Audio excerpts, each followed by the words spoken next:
एवढी मोठी मरळ कशी काय सापडली तर चला तुम्हाला दाखवणार. Hello good morning guys. तर चला अहो आता महाराजना चहा प्यावायला चालणार कारण की आता तो डोंगरा उचलायला चालणार. नंतर जायचं नाही कोंबड्याच नाही दाबल्याच मी अंडा बी उचली घेऊ ना. चला मग आता नदीमध्ये जाऊ आपण. तर भाई लोक सोना आता नदीमध्ये चालणार तर अशी थंडी आहे की जीव मरा आणि थंडी आहे. तो कंडाळा कशा प्रकारना काढाना तर चला मग आता ठीक लागणार तर आपण कंडाळा काढानी. आता बाकी टोपी घेऊन पाणी उतरानी तयारी करू आपण.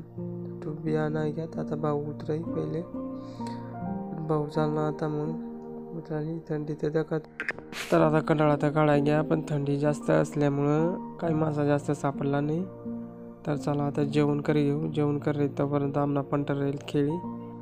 तर चला मग आता दुसरी साईड जाऊ आपण कारण की मासा काय जास्त सापडला नाही. आता मग इकडं कसा लाईस ना आपण मासा धरू. तर चला मग आता कसा लाईस मासा धरू. तर आता कसा आहे मेर ते मेर पसराय द्या आणि एक जागावर ठांगा टाकी दिलं. तर आता त्या मासा तांगाडीस आणि ते ठांगा मग आपण दपाडी देऊ.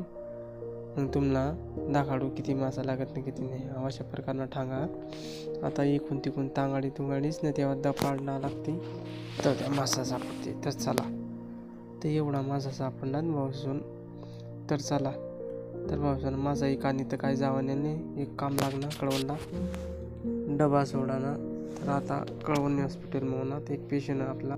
तर भाऊसून पेशंटचं सापडी घ्या पण रूम एवढा कोपराला हा का कोणाला सापडणार बी नाही. अशा कोपराला पेशंटला दिलं तर आम्ही कशा बी सापडीस न दिदा डबा. तर चला उद्या निमुला पण भेटू.